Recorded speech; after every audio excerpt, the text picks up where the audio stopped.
오늘 말씀에는 우리들이 잘 알고 있을 수도 있고 또 익숙치 않은 인물 한 명의 이름이 나옵니다. 그 인물은 무비보셋이라는 사람이죠.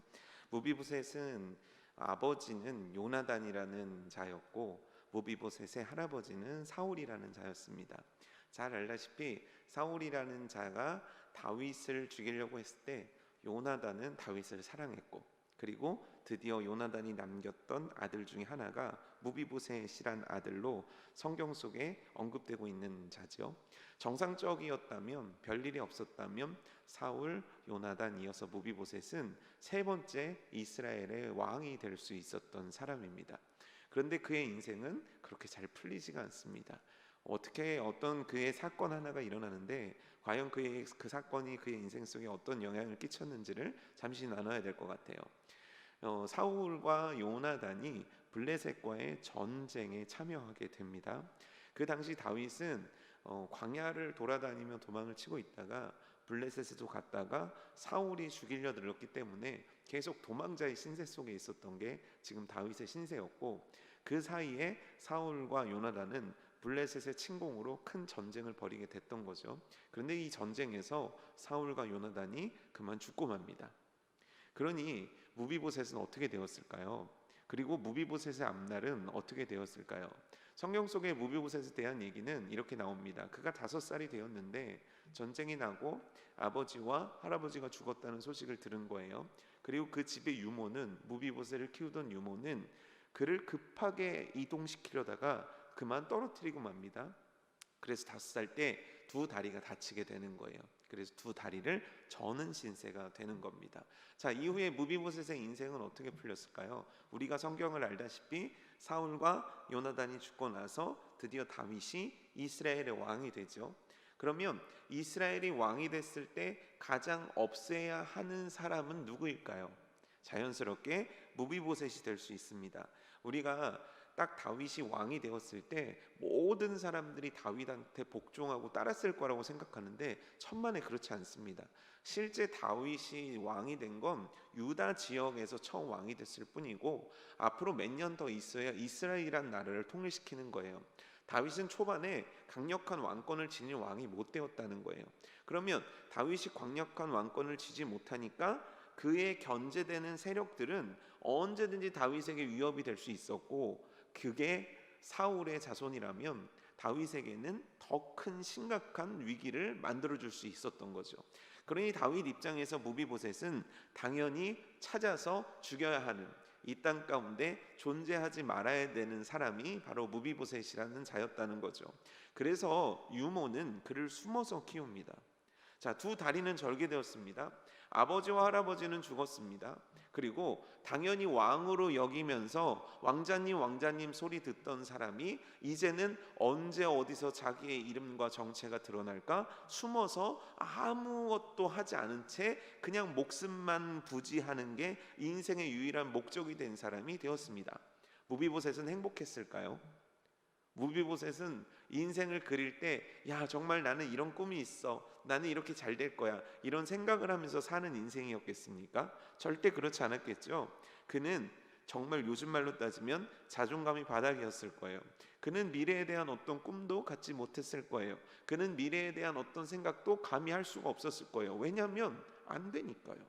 뭐를 해도 안 될 만한 상황 속에 뭐를 해도 안 될 만하게 자랐고, 뭐를 해도 할 수 없는 일들만 그의 주변에 가득했기 때문입니다. 그래서 그는 자기 스스로를 이와 같이 생각하는데, 우리가 읽었던 사무엘하 9장 8절 말씀에 그가 그 스스로를 이렇게 얘기합니다. 우리 함께 읽어볼까요? 9장 8절입니다. 시작. 그가 절하여 이르되 이 종이 무엇이기에 왕께서 죽은 개 같은 나를 돌아보시나이까 하니라. 그는 그 스스로를 지금 뭐라고 말하는 겁니까? 개인데 어떤 개예요? 죽은 개라는 거예요. 자, 개라는 표현을 쓰는 것도 굉장히 충격적인 겁니다. 그래도 왕족이었는데, 그래도 고귀한 혈통인데 자기 자신을 개라고 얘기하는 것도 너무너무 끔찍한 건데, 그는 자기를 말하기를 죽은 개라는 거예요. 죽은 개가 뭐죠? 여러분, 생명이 죽어버리면 그 의미가 있는 겁니까, 없는 겁니까? 자기 인생이 무가치하다는 거예요. 나는 살아있지만 죽은 것과 같다는 거예요. 나는 살아 있으니까 움직여야 하지만 움직일 수 없는, 살아 있으니까 뭔가를 생산해 내야 되지만 생산할 수 없는 내 인생은 죽은 것과 같고, 그런데 그 죽은 상태가 어떠냐면 개와 같이 비참한 상태라는 거예요. 자기의 인생의 끝에까지 간 자의 표현인 거예요. 내 인생은 죽은 개와 같다는 거예요. 스스로 극단적으로 자기 자신을 비하하고 있는 거고, 호흡이 붙어 있는 것조차도 원망하는 게 바로 무비보셋의 현실이었다라는 거예요. 살아있지만 죽은 것 같고, 살아있지만 살아있는 것이 더 고통스러운 인생이고, 사람이지만 사람으로 취급받을 수 없는 인생, 그는 스스로를 그렇게 여기고 있었다라는 거예요. 그런데 이런 그의 인생 가운데 상상할 수도 없는 사건 하나가 일어납니다. 그 사건이 9장 3절에 나와 있어요. 우리 함께 읽어볼까요? 9장 3절입니다. 시작. 왕이 이르되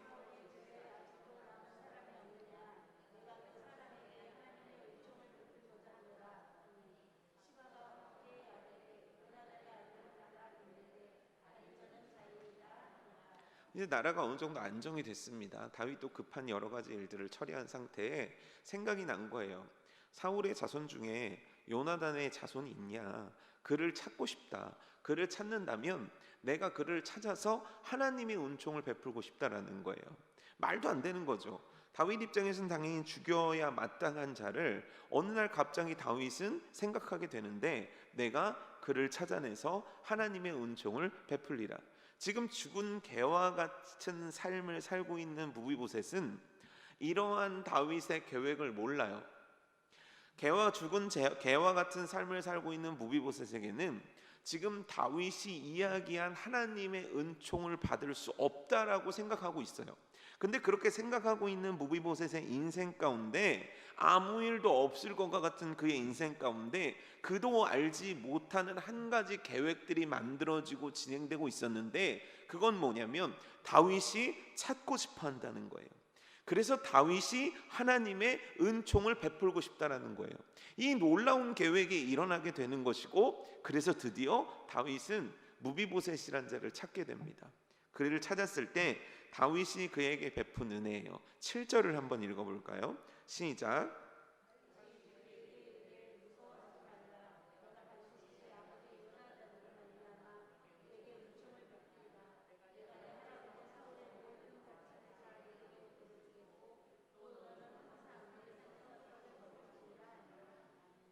지금 다윗은 두 가지로 회복시켜 주겠다고 얘기합니다. 첫 번째는 너가 마땅히 받아야 될 그 밭을 주겠다는 거예요. 그 땅, 그 재산, 왕자로서 누려야 될 그 부를 다시 회복시켜 주겠다. 두 번째는 뭐냐면 나와 함께 내 밥상에서 밥을 먹는다는 거예요. 여러분들 밥상에서 밥을 먹는 사람들을 이름하여 가족이라고 뜻합니다. 그렇죠? 그럼 다윗이 밥상에서 밥을 먹는 자들은 누구냐면 왕자들입니다. 이 얘기는 뭐냐면 무비보셋, 너를 내가 왕자처럼 대해줄게. 내가 왕자의 위치에 왕자의 명예로 회복시켜 줄게 라고 이야기하는 거예요. 무비보셋은 어떤 자입니까? 죽은 개와 같은 자예요. 그런데 지금 다윗은 어떤 은혜를 베풀고자 하는 겁니까? 너에게 왕자의 명예를 줄 뿐만 아니라 너가 잃었던 모든 재산들을 내가 다시 너에게 돌려주겠다는 거예요. 상상할 수도 없는 은혜가, 상상할 수도 없는 축복이, 상상할 수도 없는 꿈만 같은 일이 그의 인생 가운데 펼쳐지는 날이 갑작스럽게 다가온 거예요. 여러분, 이 무비보셋이 누구와 닮아 있지 않습니까? 지금 무비보셋의 인생이 바뀐 게 누구와 닮아 있지 않습니까? 다윗이 찾는 이 장면이 무엇과 닮아 있지 않습니까? 이 부분을 묵상하면서 우리는 하나님의 은혜가 마땅히 생각나야 되는 거예요. 죽은 개와 같은 인생 가운데 아무런 소망도 없고 아무런 목적도 없고 아무런 뜻도 없고 아무런 방향도 없이 그저 하루하루 사는 거에 급급한 내 인생, 어떤 소망도 없고 모든 것들을 잃었음에도 잃은 줄도 모르고 죽은 것과 같은 상태인데 죽은 것과 같은 상태인지도 모르는 게 우리였다는 거예요. 죄를 지은 인간은 죽은 것과 같아요. 이미 심판을 받았다는 거예요. 그런 인생이었다는 거예요. 근데 그것도 모르고 그냥 개처럼 먹는 것, 마시는 것, 누리는 것, 사는 것, 이거에 심취되어서 살아갈 수밖에 없는 죽은 개와 같은 인생 가운데 하나님께서 계획을 하셨다는 거예요. 내가 저에게 하나님의 은총을 베풀리라. 내가 저에게 구원을 베풀리라. 내가 저에게 나의 사랑을 보이리라. 내가 저들에게 나의 회복을 보여주리라. 그래서 우리 인생 가운데도 놀라운 두 가지의 회복이 일어난 거예요. 첫 번째는 뭡니까? 우리들의 명예가 회복된 거예요. 도무지 하나님의 밥상에서 그 식탁에서 함께 나눌 수가 없는 죽은 개와 같은 인생이 하나님의 아들이 되어서 하나님의 자녀가 되어서 그럴 수 없는데, 도무지 그럴 수가 없는데, 그럼에도 하나님께서 예수 그리스도의 은혜로 우리로 하여금 하나님의 자녀 삼아 주시는 놀라운 명예를 회복시켜 주셨다는 거예요. 두 번째는 뭐냐면 하나님의 나라를 소유하는 자들로 삼으셨다는 거예요. 여러분, 우리는 이 땅 가운데 그냥 사는 자들이 아닙니다. 천국을 소유하고 사는 자들입니다. 왜냐하면 구원받은 자들이니까요. 하나님의 자녀이니까요. 하나님의 택함받은 자니까요. 하나님의 사랑받은 자이니까요. 무비보셋이 뭔가를 한 게 아니에요. 그냥 다윗이 그렇게 하기로 결정한 거예요. 마찬가지예요. 우리가 뭔가를 한 게 아니에요. 하나님이 그냥 결정하신 거예요. 그래서 우리를 무비보셋의 인생을 바꾸어 놓으신 것처럼 우리들의 인생과 우리들의 미래를 다 바꾸어 놓으신 거예요. 오늘 이 무비보셋의 스토리를 통해서 우리는 하나님의 그 은혜를 기억할 수 있는 자가 되어야 된다는 거예요. 놀랍게도 다윗이 무비보셋을 찾았듯 하나님은 우리를 찾으신 거고, 놀랍게도 다윗에게 아무 그럴 이유가 없음에도 불구하고 무비보셋을 회복시켜 준 것처럼 하나님은 오늘날 우리들의 인생을 그렇게 회복시켜 주셨다는 거예요. 이게 은혜예요. 오늘 다윗의 말을 빌어 설명하면 하나님의 은총이 우리들 가운데 있게 된 거예요. 하나님의 은총을 받은 자, 바로 우리들의 삶이라는 거예요. 아무 소망 없는 자들, 아무 무가치한 자들이 이제 가치 있는 자들, 그 누구도 우리들에게 정죄할 수 없고 그 누구도 우리들에게 나무랄 수 없는 하나님의 자녀요, 하나님의 나라 소유한 백성으로 하나님께서 놀랍도록 만들어 주셨다라는 거예요. 이 은혜를 감사할 줄 아는 우리가 되기를 축복합니다. 너무 당연하잖아요. 사실 구원받은 은혜가 우리들에게 있어서 너무너무 당연해진 거예요. 그렇지만 너무너무 당연하지가 않아요. 너무너무 놀라운 거예요. 진짜 말도 안 되는 거예요. 죽은 개가 왕자가 된 것과 같은 것보다 훨씬 더 큰 축복을 받은 것이 우리라는 거예요. 그 구원의 은혜에 감사할 줄 아는 자가 우리여야 한다는 거예요. 비도 오고 날씨도 안 좋고 코로나는 퍼져나가고 도대체 인생과 삶에서 주변에서 나아지는 것 하나도 없지만 우리들에게 그 모든 것들을 뛰어넘는 은혜를 부어주신 것에 대한 기억이 있을 때 우리는 오늘을 감사하며 살아갈 수 있다는 거죠. 여러분들이요, 구원의 은혜를 묵상하시고 감사하는 축복이 여러분들 가운데 있어지기를 주님의 이름으로 축복합니다. 목사가 되면서 놀라운 은혜 한 가지는 뭐냐면 계속 어찌됐건 은혜에 대해서, 얼마나 하나님이 나를 사랑하시는지에 대해서 계속 묵상을 할 수밖에 없는 직업에 이치해 있잖아요. 그런데 너무 놀라운 건 뭐냐면 그 사랑을 안다고 생각했는데 아는 게 아니더라고요. 저는 그 사랑을 깨달았다고 생각하는데 깨달은 게 아니더라고요.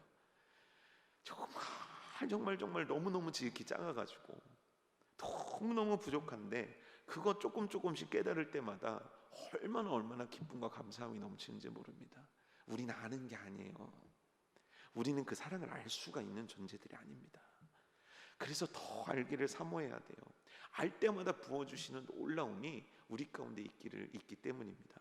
이 무덥고 습하고 정말 뭐 하나 되는 것 같지 않은 인생 속에 구원받은 자로 그 은혜를 사모하고 구원받은 자로 그 은혜를 묵상할 수 있는 그 참 기쁨에 사로잡히는 곳이 저와 여러분 되기를 주님의 이름으로 축복합니다. 그런데 우린 여기서 또 하나 살펴볼 게 있어요. 무비보셋에게 은혜를 베풀었다. 그런데 그 은혜를 베푼 이유가 요나단 때문이라고 나오거든요. 요나단 때문에 그 은혜를 베풀었다가 다윗이란 말이에요. 근데 이 장면에서 좀 생각해 볼 만한 이야기 하나가 있는 거예요. 제가 이제 윤호가 처음 태어나고 아주 갓난쟁이였을 때 돌아가신 할머니에게 얼굴을 보여드리려 할머니 댁에 간 적이 있었단 말이에요. 그때 할머니가 윤호를 보자마자 했던 얘기가 뭐냐면, 나는 너무 깜짝 놀랐다. 죽은 너의 할아버지가 살아 돌아오는 줄 알았다 라고 얘기를 하셨어요. 그게 뭐냐면 진짜 뭐가 환생했다 이게 아니라 너무 할아버지하고 닮은 거예요. 그러니까 할머니의 머릿속에는 할아버지의 노년의 얼굴이 기억에 남는 게 아니라 할아버지가 젊었을 때의 모습이 할머니 인상 속에 깊이 남아 있었던 거예요. 그래서 실제 제가 사진을 봤는데 진짜 똑같더라고요. 진짜 똑같더라고요. 그러니 당연히 할아버지의 핏줄이니까 윤호에게서 저의 모습과 더불어 할아버지의 모습이 나타나는 것처럼 당연히 지금 무비보셋의 얼굴에도 두 가지가 나타나고 있지 않겠냐는 거예요. 누구의 모습일까요? 첫 번째는 아버지인 요나단의 모습과 더불어 다윗의 원수인 사울의 모습이 나타날 거 아니에요. 참 희한하죠. 참 희한해요. 사울도 보이고 요나단도 보이는 거예요. 사울이 안 보였으면 좋겠는데, 그럼 사울의 얼굴을 딱 봤을 때 그 무비보셋의 모습에서 사울의 걸음걸이와 사울의 제스처와 사울이 쓰던 어떤 행동들이 보였을 때 다윗이 느끼는 감정은 어땠을까요? 여러분, 놀랍게도 기억나요. 10년 전, 20년 전 나한테 상처 줬던 그 말들은 사실 지워지지가 않아요. 기억난다고요. 그러니 이 다윗 입장에서 무비보셋을 봤을 때는 항상 두 가지가 같이 있는 거예요. 나를 미워했고 나를 죽음에 몰았고 내 인생을 망가뜨리려 했던 사울의 모습과 나에게 은혜를 베푼 요나단의 모습과, 근데 이 두 가지가 우리가 누군가를 만났을 때 그 사람과의 관계를 맺었을 때 여실히 드러난다는 거예요. 여러분 한번 생각해 보세요. 여러분들을 가장 많이 사랑해 주는 건 누구죠? 여러분들의 삶 가운데 여러분들을 정말 많이 사랑해 주는 것, 아마 대부분들은 가족이라고 이야기할 거예요. 근데 아이러니하게도 여러분들에게 가장 상처를 많이 주는 말을 했던 사람들은 누구일까요? 가족이에요. 네, 그래요. 부부가 있다면 정말 사랑을 많이 해주는 게 부부의 관계지만 돌아올 수 없는 강을 건널 정도로 독소를 내뱉는 것도 부부예요. 이렇게 말씀을 전하잖아요. 그럼 미세하게 웃으시는 분들이 있어요. 그런 거 경험하신 거죠. 아마 내생은 못하시더라도 이런 경험을 많이 해보셨을 거예요. 사람은 그래요. 사람은 어떤 인물이 딱 떠올랐을 때 100% 좋지가 않아요. 100% 좋을 수가 없어요. 어떤 사람이든지 다윗이 바라봤을 때 무비보셋을 바라본 것처럼 요나단의 모습도 있고 사울의 모습도 있다라는 거예요. 그럼 우리는 어떤 모습을 선택하며 그 사람을 대해야 될까요? 당연히 믿으니까 요나단의 모습을 볼 수 있는, 나에게 고마웠던 것을 떠올리고 기억하고 그것들을 받아들일 수 있는 사람이 당연히 돼야 된단 말이에요. 근데 실제 현실은 어떻습니까? 희한하죠. 잘해준 건 그때 잘해줬지 정도로 생각나는데 못해준 건 몇 날 몇 시, 그날 날씨와 그날 습도까지 기억을 한다니까요. 사람이 진짜 그렇다니까요. 놀라워요. 그 사람이 진짜 나쁜 사람일 수도 있을 거예요. 하지만 우리들이 만나는 대부분은 나한테 좋은 말도 해줬을 거예요. 나쁜 말만 하지 않았어요. 나한테 나쁜 행동만 하지 않았어요. 좋은 행동도 했죠. 그런데 내 머릿속에는 나쁜 게 기억나고 그 사람과의 관계 속에서 나는 불행하다고 스스로 생각하고 그를 미워하는 것들을 우리는 먼저 아주 편하게 아주 쉽게 선택한다는 거예요. 왜냐하면 우리 안에 죄성이 우리를 그렇게 만드는 거예요. 그런데 놀랍게도 오늘 다윗은 이 양면의 모습 속에서 무엇을 택하였냐면 요나단의 모습을 보기로 선택한 거예요. 그래서 그가 고백한 거예요. 1절에 나와 있거든요. 9장 1절 우리 한번 읽어볼까요? 시작.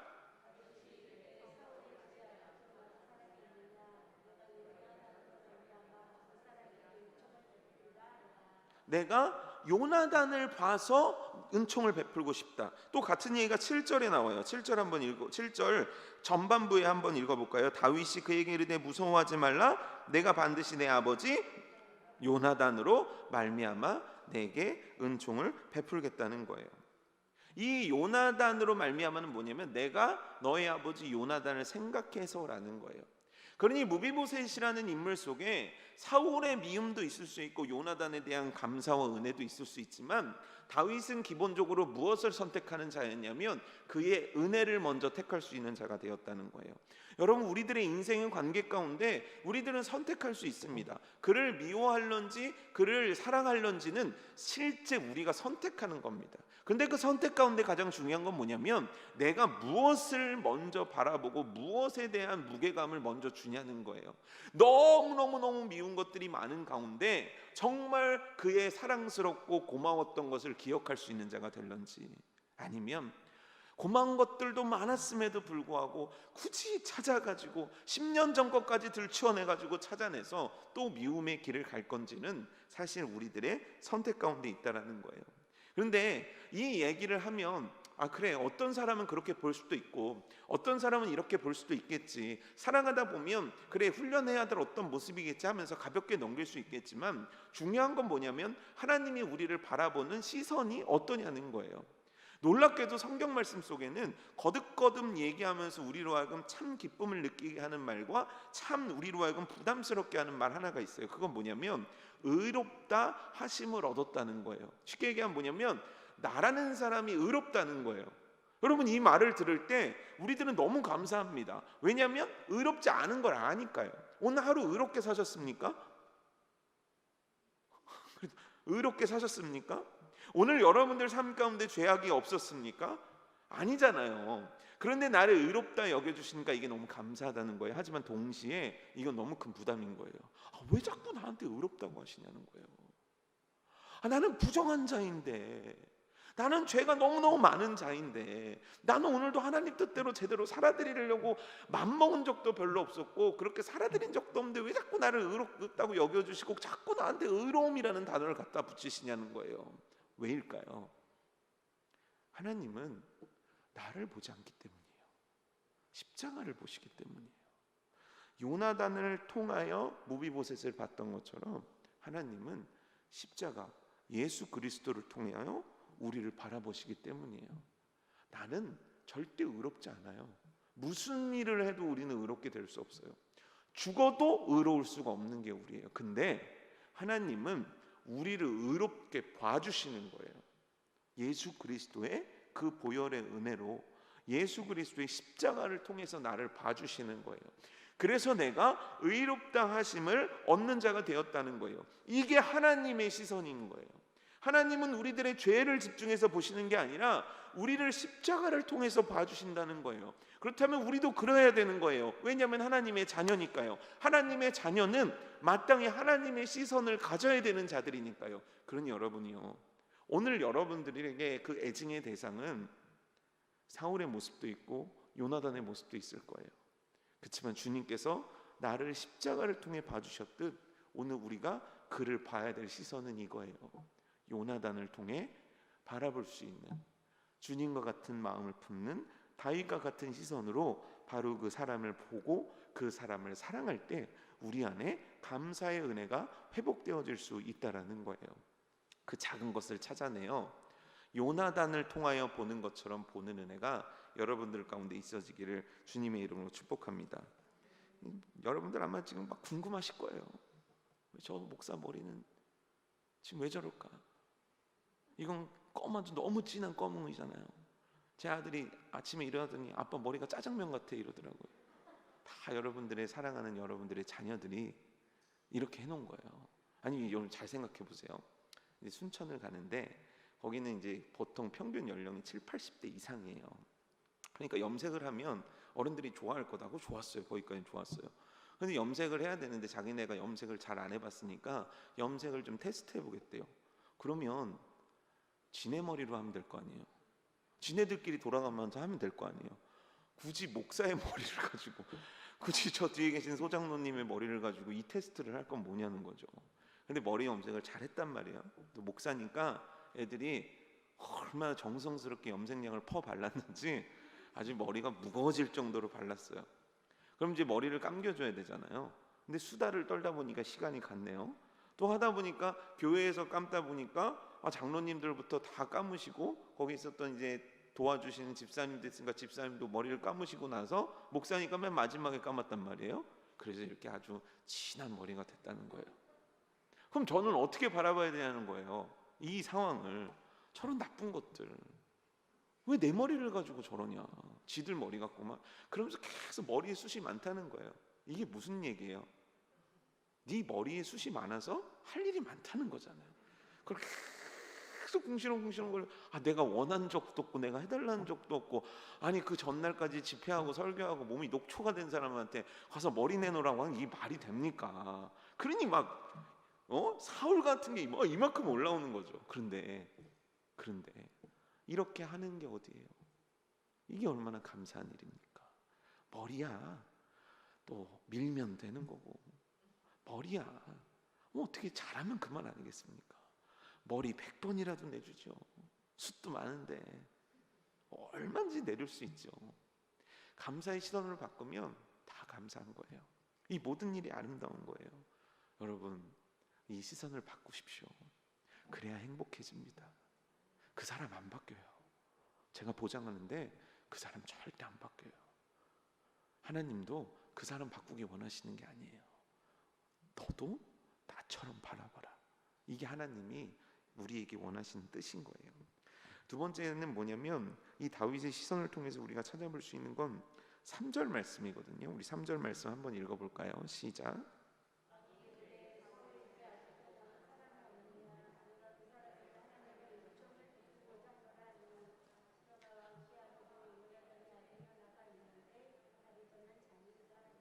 이 말이 좀 이상합니다. 예를 들어서, 자, 요나단의 아들을 좀 찾아와라. 그럼 내가 그에게 땅도 주고 돈도 주고 그의 인생을 좀 잘 해줘야겠어. 왜냐하면 내가 요나단한테 받은 게 많으니까. 요 정도 단어로 써도 됩니다.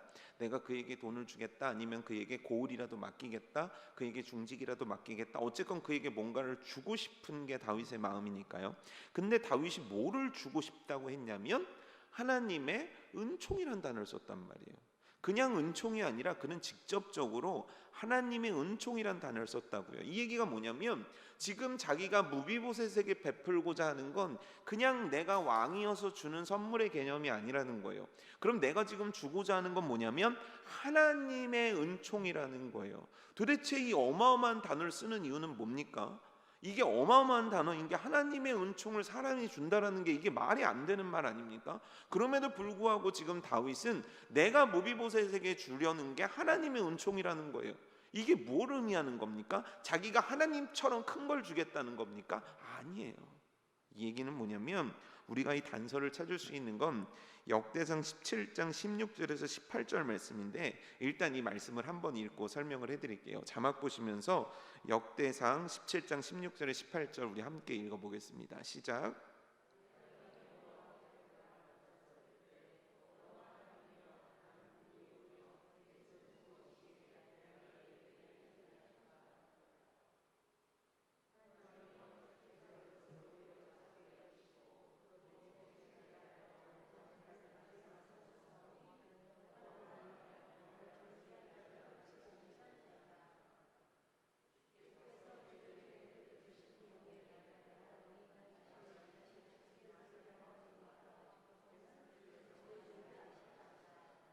지금 그는 스스로를 종이라고 여기는 거예요. 왕인데. 우리가 이 말씀은 맥추감사주일 때 주일 설교로도 나눴던 본문 말씀이라는 거예요. 여기서 지금 다윗은 고백하는 거예요. 나는 하찮은 자인데 하나님께서 나를 왕으로 만들어 줬습니다. 나는 하나님의 종입니다. 왕인데요. 위대한 왕임에도 불구하고 자기 자신을 겸허하게 여기고 낮추는 이유는 뭐냐면, 나의 나된 것이 하나님의 은혜라는 거예요. 지금 다윗은 감히 무비보셋에게 하나님의 은총을 베풀겠다고 얘기하는 거예요. 이 얘기가 뭐냐면, 무비보셋아, 내가 왕이어서 너에게 주는 게 아니다. 내가 왕이고 내가 부자고 내가 잘나고 내가 성공한 사람이어서 너에게 은혜를 베풀고자 함이 아니다. 나도 너와 똑같은 자인데, 나도 너와 별반 없는 자인데 하나님의 은혜를 받은 자이기에 내가 이 은혜를 너한테 베풀기를 원한다. 이 다윗이 지금 베푸는 개념 자체가 틀린 거예요. 그가 하나님의 은총이라고 표현한 건 뭐냐면, 내가 하나님한테 받았기 때문에 내가 너한테 주는 거야.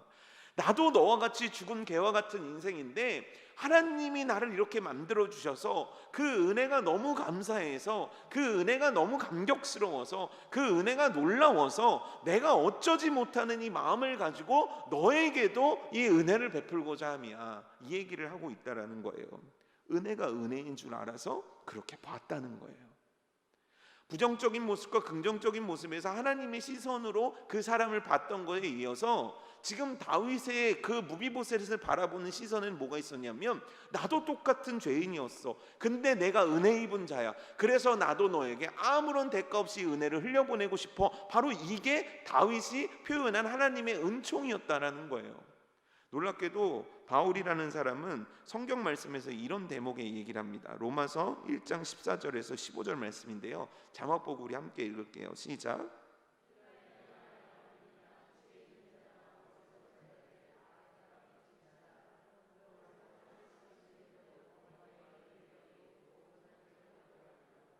자기 자신을 뭐라고 얘기하는 거예요? 빚진 자라는 거예요. 바울은 누구에게 빚질 만큼 가난한 사람이 아닙니다. 굉장히 부유한 집안의 사람이니까요. 그리고 뭔가 빚질 만한 일도 저지른 적이 없습니다. 그는 성실히 일해서 열심히 일해서 자기가 번 것으로 복음을 전했으니까요. 남한테 손 한 번 펼쳐본 적이 없던 사람이 바울입니다. 근데 그 스스로를 정의하기를 나는 빚진 자라는 거예요. 뭐에 대해서 빚진 자라는 거예요? 거저 받은 은혜에 대해서 나는 빚진 자라는 거예요. 아니, 거저 은혜를 받고 내가 이것들을 열심히 누리면 되는 거예요. 근데 그럼에도 그는 자기 스스로를 빚진 자라고 표현하는 이유가 뭐냐는 거죠. 내가 이렇게 받은 은혜를 가지고 내가 이 은혜를 흘려보내야 되는 자라는 그 사명과 그 인식이 그에게 있었다라는 거예요. 우리가 누군가를 바라볼 때 우리는 항상 기억해야 되는 거예요. 내가 빚진 자임을, 내가 은혜 입은 자임을, 내가 죽은 개와 같은 인생이었는데 하나님이 나를 이렇게 사랑해 주셨음을, 사랑받고 있음을 기억하는 자가 되어야 되는 거예요. 그래서 누군가를 대할 때 이 사람이 나에게 나쁘게 대하고 좋게 대하고가 문제가 아니라 내가 얼마나 하나님께 용서를 받고 얼마나 하나님께 사랑을 받고 있으며 얼마나 하나님께 많은 은혜를 힘입은 자인지를 먼저 생각할 수 있는 자가 되어야 된다는 거예요.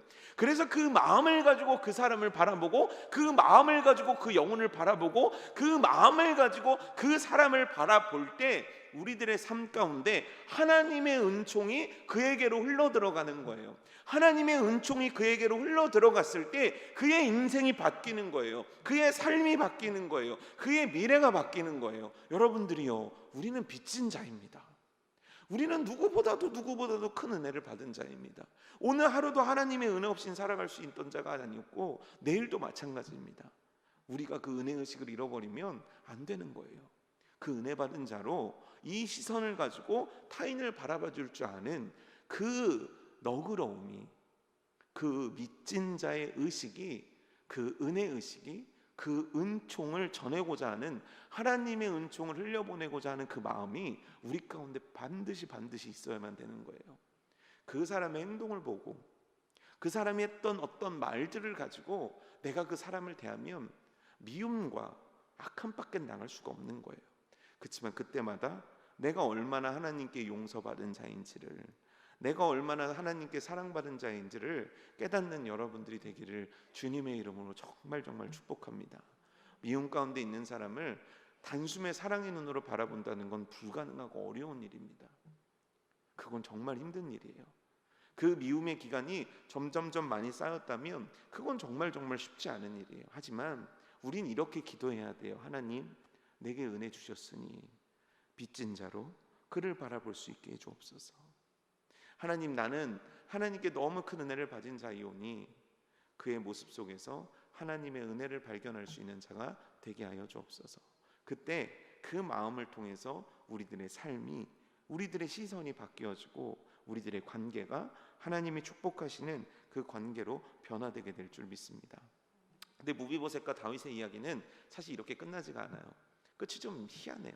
뭐냐면 다윗에게 어려움 하나가 생기게 됩니다. 그건 뭐냐면 다윗의 아들이었던 압살롬이 다윗에게 반란을 일으킨 거예요. 그래서 다윗을 죽이려고 쫓아갑니다. 다윗은 자기가 가지고 있던 궁을 버리고 어디론가 도망치게 되고 많은 신하들과 그를 따랐던 많은 자들이 오히려 다윗을 비난하는 자가 됩니다. 그런데 그때 다윗 앞에 무비보셋의 종 시바가 나타나서 이와 같이 말을 하거든요. 사무엘하 16장 3절인데 자막을 통해서 보실게요. 사무엘하 16장 3절 말씀입니다. 다 같이 읽어볼까요? 시작.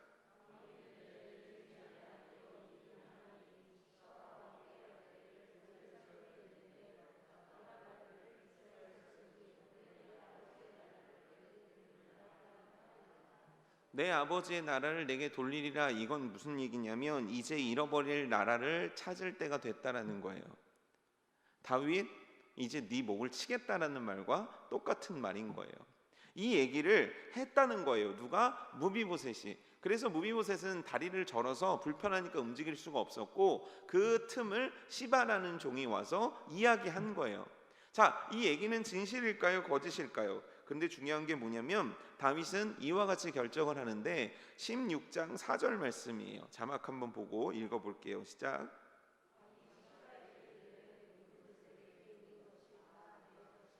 다윗이 왜 이렇게 결정했는지는 모르겠어요. 아마 굉장히 마음이 지금 상해 있고 어려운 상황이어서 뭔가 조사를 해보고 알아보고 그 결정을 한 게 아니었을 수도 있겠죠. 그리고 지금 워낙 많은 사람들이 자기에게 등을 돌리고 있는 때니까 무비보셋 너도 똑같은 사람이구나. 그래 시바야 네가 다 가져라. 이렇게 얘기할 수도 있다는 거예요. 근데 중요한 건 뭐냐면 여기서 다윗의 마음도 아니고 시바가 어떤 계략을 꾸몄냐 그것도 아니에요. 우리가 집중해서 봐야 되는 건 진짜 무비보셋이 그랬냐는 거예요. 만약에 진짜 그랬다면 우리는 무비보셋에 대해서 너무 실망할 수밖에 없는 거예요. 그런데 과연 그럴까요? 사무엘하 19장 29절과 30절 말씀, 먼저 24절 말씀부터 볼게요. 19장 24절 말씀입니다. 시작.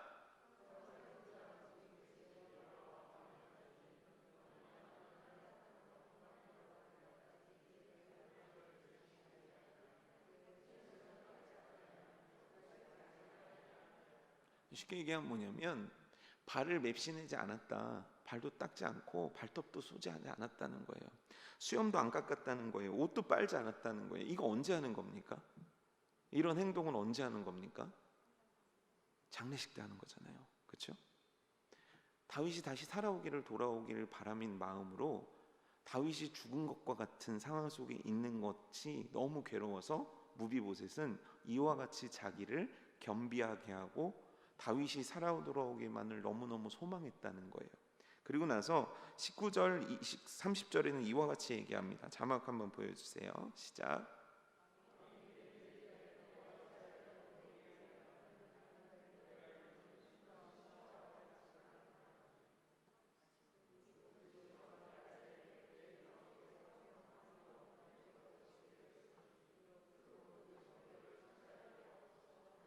(19절의) 상황 속에서는 여전히 오해하고 있는 다윗이 나와요. 근데 다윗은 참 대단한 사람인 게 지금 오해의 상황임에도 불구하고 무비보셋을 내친다거나 무비보셋에게 어떻게 하지 않아요. 이 괘씸한 자 하면서 칼을 들지 않는다는 거예요. 그를 배신했는데도 불구하고. 다만 지금 이렇게 얘기하는 거예요. 내가 어찌하여 이제 와서 이런 얘기를 하냐. 왜 그때는 안 오고 왜 지금 와서 이런 얘기를 하냐. 시바하고 밭을 나눠서 그냥 둘이 가져가라. 이게 너그러운 다윗의 판단이었다는 거예요. 그러면 여기서 무비보셋의 말은 뭐가 돼야 되겠습니까? 왕이시여, 아닙니다. 시바 그 녀석이 저를 배신한 거예요. 왕과 저 사이를 이간질한 겁니다. 자, 여기 증거를 보십시오. 아니, 저 너무 억울하네요. 시바와 함께 저를 세워주셔서 재판을 해주십시오. 현명한 왕이시여. 뭔가 이런 자기의 항변과 자기의 대변과, 왜냐하면 자기가 소유했던 것들, 자기가 차지했던 그 자리들을 빼앗길 수 없는 게 사람의 본능이니까 그것들을 요구하고 그것들에 매달렸어야 되는 게 당연한 무비보셋의 모습이었을 것 같아요. 근데 그는 전혀 다른 얘기를 한다는 거예요. 왕이시여, 그 절반도 내게는 소중하지 않습니다. 지금 저에게 소중한 건 딱 하나입니다. 왕이 다시 살아서 돌아오신 그것입니다. 저는 그거 하나만으로도 너무 기쁩니다. 이 얘기를 하고 있는 거예요. 왜죠? 어떻게 해서 이렇게 하는 거죠? 다윗이 잘못한 거예요. 알아봤었어야죠. 무비보셋은 상처를 받을 수밖에 없는 거예요. 이건 무비보셋이 너무너무 억울한 상황이에요. 근데 그는 억울해하지도 않고 불평하지도 않고 저항하려고 하지도 않는 거예요. 왜죠? 그는 다윗이 자기를 바라봤던 그 시선으로 다윗을 보고 있는 거예요. 어떤 시선입니까? 요나단으로 봐줬던 그 시선으로. 나에게 고마웠던 다윗, 나를 사랑해줬던 다윗, 그거면 충분하지. 죽은 개와 같은 내 인생 가운데 이와 같이 나를 사랑해주고 나를 섬겨준 자가 어디 있었겠어? 그러니 비록 다윗이 오해를 하고 내 것을 다 가져갔지만 나는 다윗 당신을 사랑합니다. 이 시선으로 봐준 거예요. 어떻게 이 시선으로 바라본 겁니까? 무비보셋은 다윗을 통해 그 사랑을 받은 자였기 때문이에요. 하나님은 우리들에게 부자가 되라고 명령하신 적이 없습니다. 우리들에게 높은 곳에 살으라고 명령하신 적이 없습니다. 그럼 우리들 보고 가난하라고 살라고 명령하신 적도 없고, 우리들 보고 낮은 자 저 밑에 지하에서 살라고 명령하신 적도 없습니다. 하나님의 명령은 우리들에게 축복의 통로가 되라는 거예요. 하나님의 어마어마한 하나님의 은총을 이 땅 가운데 흘려보내라는 거예요. 어떤 자는 어떠한 방식으로, 어떤 자는 다른 방식으로 하나님의 은혜를 흘려보내야 되는 게 우리라는 거예요. 지금 무비보셋은 놀랍게도 하나님의 은총을 받은 자의 모습에서 변하지 않는 거예요. 비록 그러했지만 여전히 그는 하나님의 은총에 대해서 알고 있고, 놀랍게도 다윗이 그에게 베풀어줬던 그 사랑을 그대로 기억하여 나도 그 사랑을 다윗에게로 흘려보내고 있다는 거예요. 우리들의 모습이 이래야 된다는 거예요. 왜냐하면 하나님은 오늘 우리 가정에, 우리 공동체에 나를 축복의 통로로 삼으셨기 때문이에요. 근데 이 통로가 막혀버리면 어떻게 되겠습니까? 농사 지어보셨죠? 농사를 지어보셨죠? 이거 너무 무시하는 발언일 수도 있는데, 농사를 짓는 걸 보신 적 있으시죠? 농부들이 항상 하는 게 있습니다. 그건 뭐냐면 밭 고랑에 물이 잘 흐르도록 도와주는 일이에요. 왜죠? 물이 흘러가야 생명이 살아나기 때문이에요. 물론 여기 어떤 문제들과 어떤 갈등의 상황 속에서 노력해 보신 분들도 계실 거라 생각됩니다. 그런데 물 한 번 흘려보냈다고 그 밭이 살아나지는 않는 거예요. 계속 흘러가야 되는 거예요. 계속 끊임없이 흘러가야 그곳이 변화되는 거예요. 중고등부든 주일학교든 청년들이든 한순간에 한 번으로 되는 일은 아니거든요. 여러분들의 가정 속에 여러분들은 하나님의 은총을 흘려보내는 자입니까? 흘러가야 되는 게 하나님의 은총인데 혹시 다른 것들이 흘러가고 있지는 않습니까? 그래서 여러분들의 가정의 밭은, 여러분들의 인생의 밭 속에는 하나님이 허락하신 열매가 맺혀지고 있습니까? 아니면 가물어 메마른 땅이 된 것은 아닙니까? 오늘 다윗은, 그리고 무비보셋은 우리에게 그걸 보여주는 거예요. 하나님의 은총을 받은 자가 하나님의 은총을 어떻게 흘려보냈는지를 우리들의 해야 될 일이에요. 하나님의 은총을 받은 자가 척박하고 메마른 땅에 하나님의 은총을 흘려보내는 자가 되어야 되는 것입니다. 그게 여러분들의 자녀일 수가 있고, 그게 여러분들의 배우자일 수가 있고, 그게 여러분들의 공동체와 여러분들의 직장일 수 있습니다. 하지만 잊지 마십시오. 하나님은 여러분들을 축복의 통로로 쓰기 원하신다는 거예요.